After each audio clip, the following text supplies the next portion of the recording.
আপনারা জানেন লন্ডনের মাটি বিএনপির ঘাঁটি।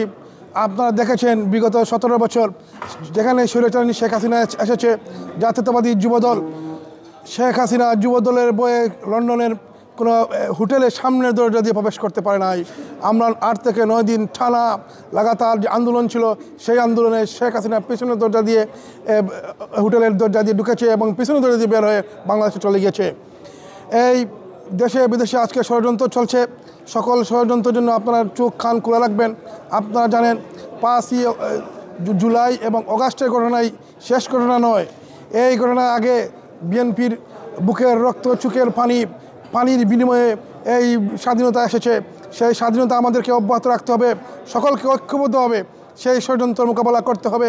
দেশে বিদেশে যে ষড়যন্ত্র চলছে সেই ষড়যন্ত্রের দাঁত ভেঙে দিতে হবে। আপনারা জানেন ওই ইউনূস সরকার না টিকলে বাংলাদেশ টিকবে না।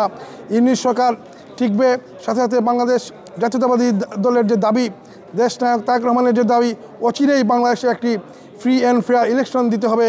বাংলাদেশের মানুষের ভোটাধিকারের অধিকার ফিরিয়ে দিতে হবে।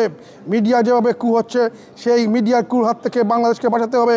মিডিয়া কু হলে বাংলাদেশ শেষ হয়ে যাবে। তাই সকল জায়গা থেকে সকল স্তর থেকে আমরা ঐক্যবদ্ধভাবে এই স্বাধীন বাংলাদেশকে, বাংলাদেশের মাটি ও মানুষের জন্য যারা কাজ করছেন তাদের পাশে দাঁড়াতে হবে। তাদের পাশে দাঁড়াতে হলে সকল ক্ষেত্রে আমাদের ঐক্যবদ্ধ দাঁড়াতে হবে। ঐক্যের কোনো বিকল্প নাই। বন্ধুরা আমার, আমরা এখানে এসেছিলাম এই ইফতার মাহফিলে। আমরা অচিরেই আমরা সাংগঠনিক কার্যক্রম চালিয়ে যাব।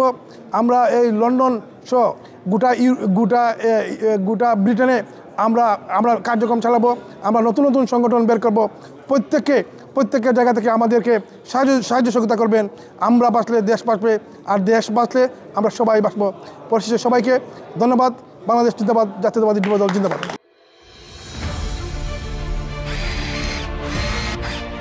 আলোতে থাকুন, ফোকাসে থাকুন, হাত রাখুন প্রজন্মের হাতে।